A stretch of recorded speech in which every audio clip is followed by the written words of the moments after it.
49 mil pessoas entraram em Ceuta, território da Espanha, na África, num único dia de julho de 2026. Ceuta tem 83 mil moradores. Morreram entre 70 e 100. A pergunta não é por que tanta gente quis entrar, é porque naquele dia dava para entrar. Você vai ver quem segura essa fronteira e por que quem paga por ela nem sempre manda nela. Na manhã de quinta-feira, 30 de julho de 2026, começou a juntar gente na praia de Finedec, a cidade do Marrocos que fica colada em Ceuta. Era gente a pé, com câmera de pneu debaixo do braço e celular num saco plástico amarrado ao corpo. A travessia ali não se parece com a do Mediterrâneo que você vê no noticiário. Entre a praia marroquina e a espanhola existe um quebra-mar, uma barreira de pedras que avança pelo mar. Dá para contornar essa barreira pela água. São algumas centenas de metros, com trechos rasos que se atravessam andando e um trecho fundo que se atravessa nadando. Tentar não exige barco nem atravessador. Basta chegar na areia e entrar na água. E foi exatamente isso que aconteceu. Ainda naquela manhã, o governo local pediu estado de emergência. Madrid recusou, dizendo que a lei não cobre crise migratória, mas prometeu reforços. Pela contagem do Ministério do Interior da Espanha, 49 mil pessoas cruzaram para dentro de Ceuta em 24 horas. O presidente da cidade, Juan Jesús Vivas, falou em 60 mil somando os 2 dias. Os dois números não se contradizem. São janelas de tempo diferentes. A maioria era de homens jovens marroquinos. Um deles, um homem de 33 anos, contou à agência de notícias AP por que tinha atravessado. A falta de emprego no país dele. Entraram também mulheres, famílias e crianças que vieram sozinhas. E entrou junto o custo.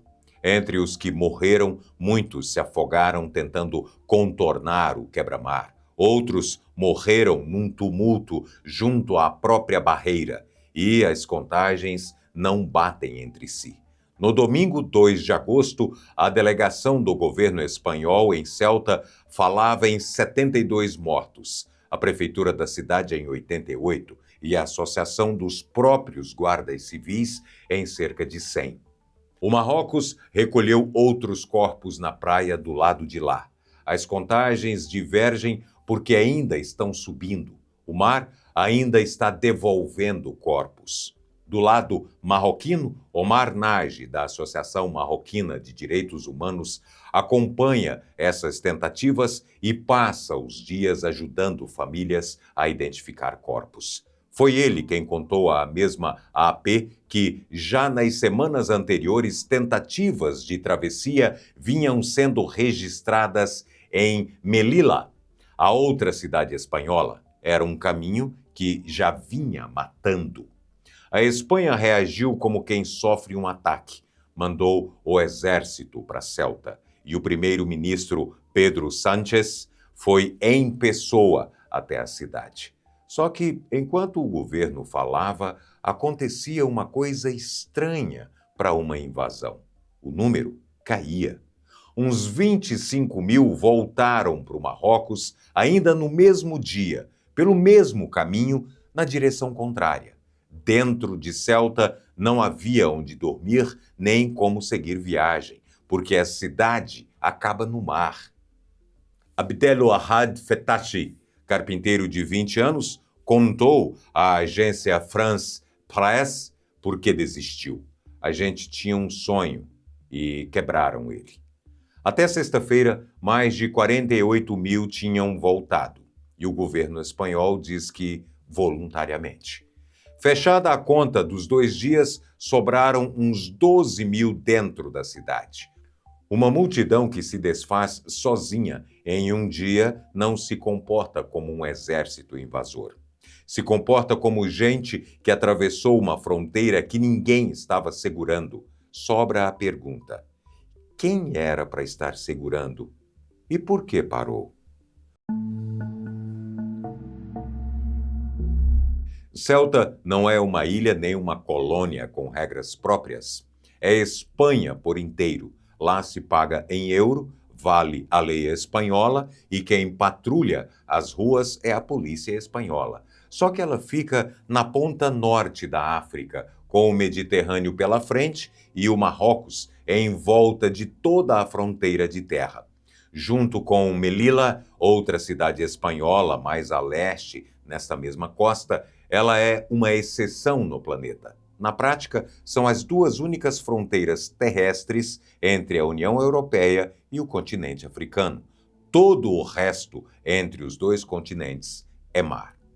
Essa exceção começou como uma invasão no sentido contrário. Em 1415, uma frota portuguesa cruzou o Estreito de Gibraltar e tomou Ceuta. Foi a primeira conquista de Portugal fora da Europa. Os historiadores tratam aquele dia como o ponto de partida do Império Português, o começo da Era das Navegações. Na tomada da cidade estava um príncipe de 21 anos que você conhece das aulas de história, o infante Dom Henrique, o navegador. A partir de Ceuta, os portugueses foram descendo a costa africana até abrir o caminho marítimo para a Ásia. A cidade, que hoje aparece no noticiário por migração, entrou na história como o primeiro território ultramarino de um império europeu. Depois, o dono mudou. E do jeito mais raro que uma fronteira muda: por escolha. Em 1580, Portugal e Espanha passaram a ter o mesmo rei, na chamada União Ibérica. Mas Ceuta continuou administrada por portugueses. Quando Portugal recuperou a independência em 1640, a cidade fez o caminho contrário do resto do império. Escolheu ficar com a Espanha. Em 1668, um tratado selou a escolha. Espanha reconheceu Portugal livre e Portugal, no mesmo documento, abriu mão de Ceuta de vez. Isso foi há mais de 350 anos e a posse nunca mais mudou de mão. Posse firme não é o mesmo que aceitação. O Marrocos discorda desde que existe. O país só virou um Estado independente em 1956 e, desde então, reivindica Ceuta e Melilla. Para o governo marroquino, são território ocupado. A Espanha nem abre a discussão. Na conta dela, Ceuta era espanhola quase 3 séculos antes de o Marrocos moderno nascer. Os dois países fazem comércio e patrulham juntos a região. A divergência sobre de quem é aquele chão segue aberta. No terreno, a fronteira é uma cerca alta de arame reforçada ao longo das décadas, cortando os poucos quilômetros de limite terrestre de uma ponta de mar à outra. Os dois lados dela vivem em economias que não se parecem. O salário mínimo espanhol passa de 1.300 euros por mês, pelos dados da Eurostat. O marroquino fica perto de 300. É uma diferença de mais de 4 vezes, separada por uma cerca que você alcança a pé. Do lado de fora, a vontade de sair tem número. Entre os jovens marroquinos de 15 a 24 anos, o desemprego passa de 35%, segundo o Instituto Oficial de Estatística do Marrocos. Agora, põe você nessa conta. 20 anos, sem emprego e o salário europeu do outro lado de uma caminhada. A vontade de atravessar não é mistério nenhum. Foi ela que tirou aquele homem de 33 anos de casa. Ela é permanente. O mistério é o contrário. Por que, na maior parte do tempo, quase ninguém atravessa? A resposta não está na cerca, porque uma multidão decidida passa por fora dela, como você viu. Está em quem trabalha na saída, quem controla a aproximação da fronteira do lado marroquino. é o próprio Marrocos. O Marrocos não faz esse trabalho de graça. O pagamento está numa linha de orçamento da União Europeia. Desde 2001, Bruxelas já destinou mais de 214 milhões de euros ao Marrocos só em segurança de fronteira. Quem somou essa conta foi a State Watch, que compila os documentos oficiais da própria União Europeia. É ela também que avisa sobre os resultados desses programas. Você quase não encontra informação pública, porque boa parte dos papéis é reservada. O que dá para rastrear veio em duas levas, pelo menos 74 milhões de euros até 2010 e mais 140 milhões a partir de 2018. Essa segunda saiu do orçamento que a União Europeia reserva para desenvolvimento. Os documentos mostram o que se compra com esse dinheiro: drones, equipamento de controle por terra, ar e mar, apoio direto ao orçamento de fronteira marroquino. O serviço comprado é um só: impedir que as pessoas saiam da costa do Marrocos em direção à Espanha. Quem estuda migração dá um nome a esse desenho: externalização de fronteira. Em vez de barrar a migração na chegada, o bloco rico paga o vizinho para barrá-la na saída, longe dos olhos do público europeu. O Marrocos não é um caso isolado, é o modelo. Em 2016, a União Europeia fechou com a Turquia um acordo de 6 bilhões de euros para manter os refugiados sírios longe das ilhas gregas. Em 2023, assinou com a Tunísia um memorando que reservou 105 milhões de euros para controle de fronteira e guarda costeira. Na Líbia, treinou e financiou a guarda costeira que intercepta os barcos ainda no Mediterrâneo. 4 fronteiras e um mesmo contrato de fundo. Quem vigia a borda da Europa não é europeu. E repara na diferença dos preços. Os 6 bilhões da Turquia são quase 30 vezes tudo o que o Marrocos recebeu em mais de 2 décadas.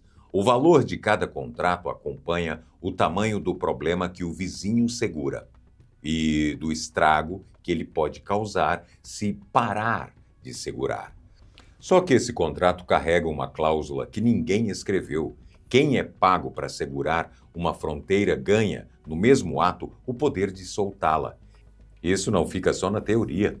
Já foi testado em público, nessa mesma cerca.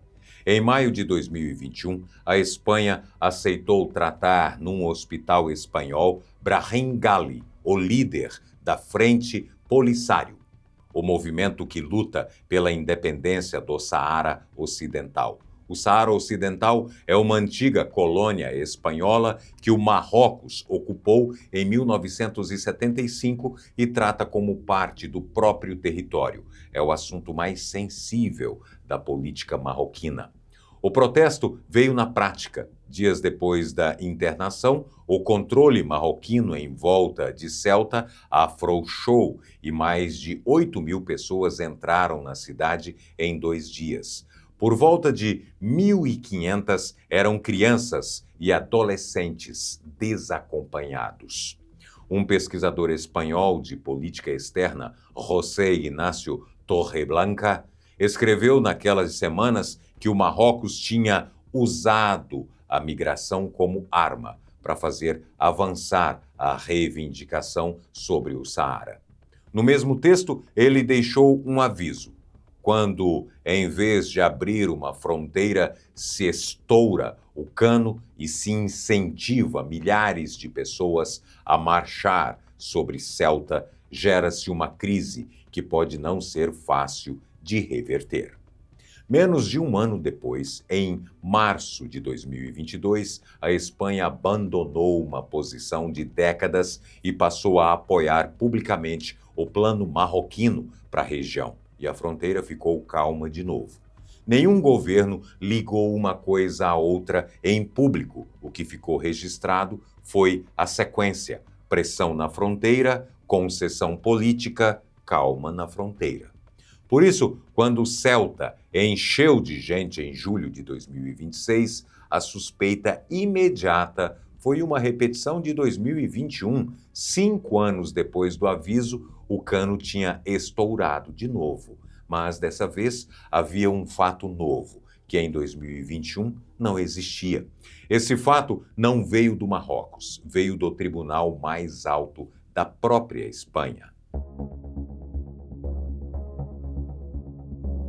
Em 6 de fevereiro de 2014, na praia do Tarajal, na própria Ceuta, umas 400 pessoas tentaram entrar nadando. A Guarda Civil espanhola atirou na água com balas de borracha e gás. Pelo menos 14 pessoas morreram afogadas ali e 23 foram entregues de volta na hora, sem procedimento nenhum. O caso se arrasta na justiça até hoje, mais de uma década depois. Guarde esse número.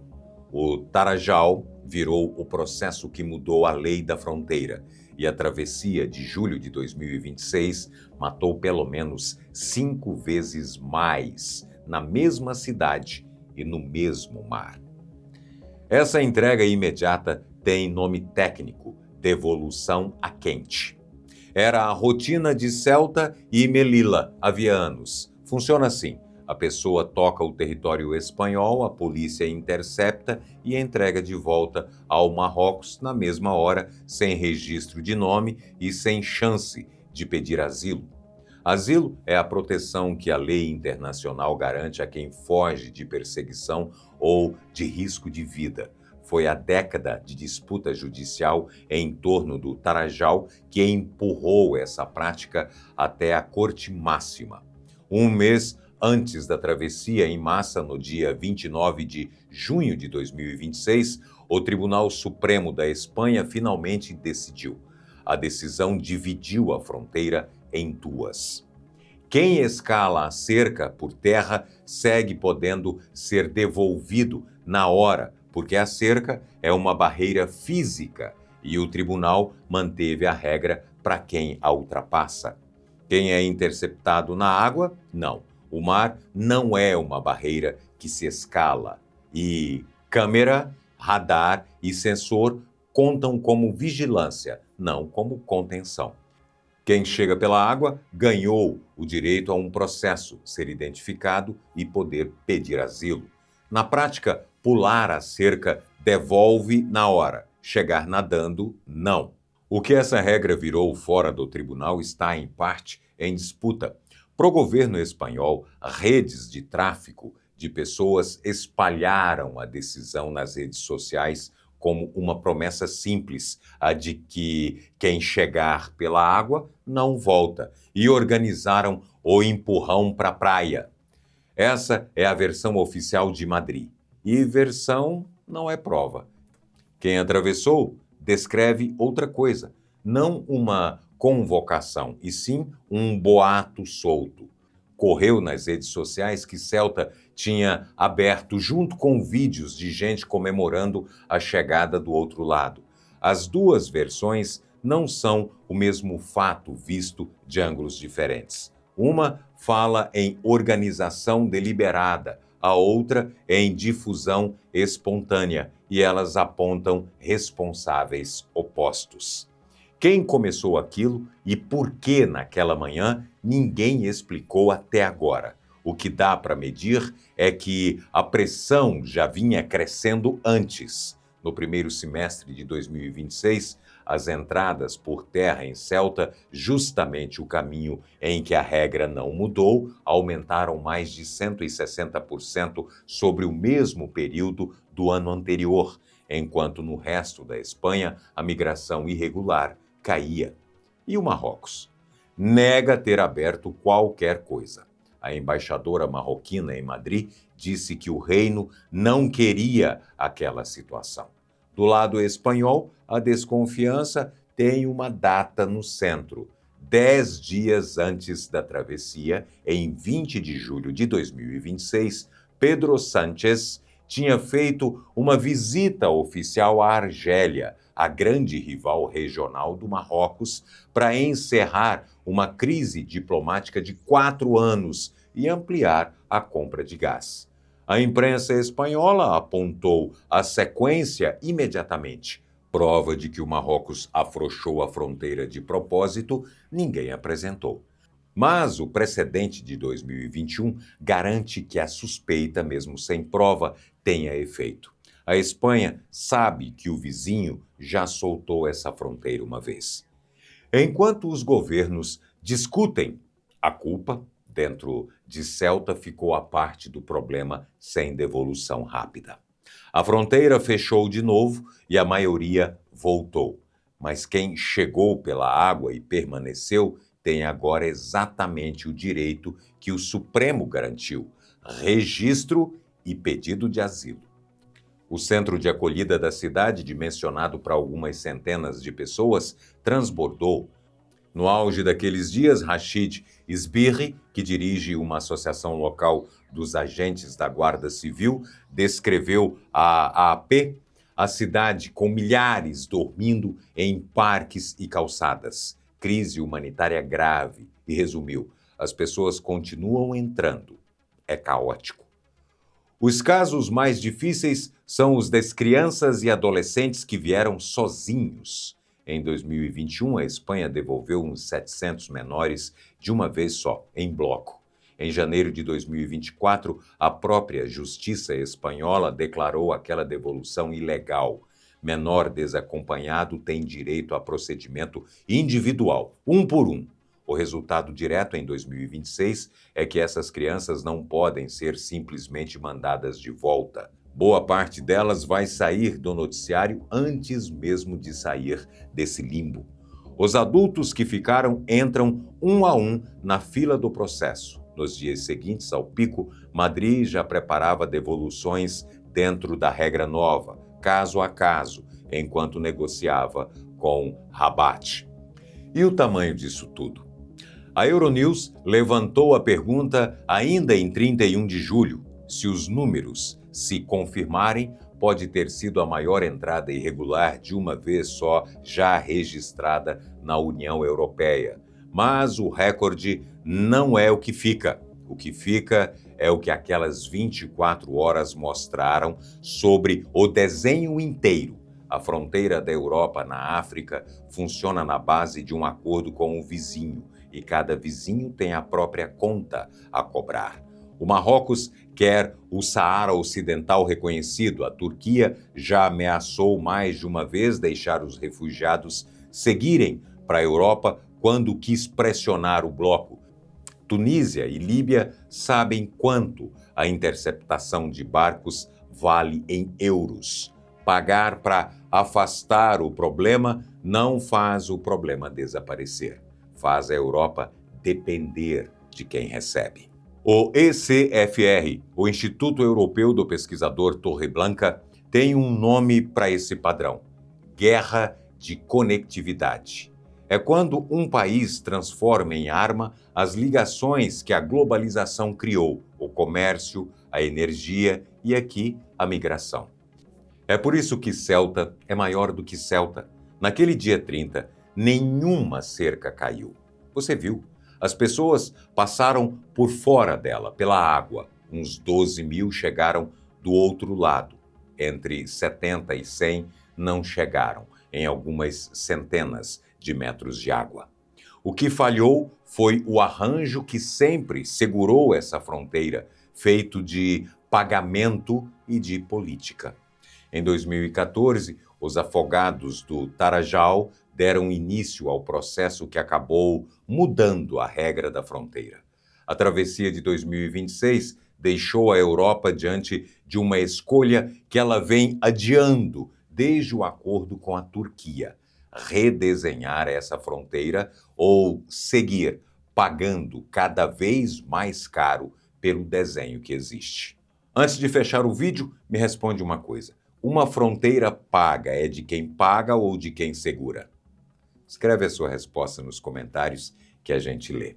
Se Ceuta ficou maior na sua cabeça do que era 20 minutos atrás, o like é o jeito mais rápido de dizer isso pra gente, beleza? E a inscrição garante que a próxima investigação chegue até você assim, ó, de boa. Se você quiser bancar esse trabalho de pesquisa, o link aqui embaixo leva direto para o Clube de Membros. Obrigado pelo carinho da companhia e até o próximo vídeo.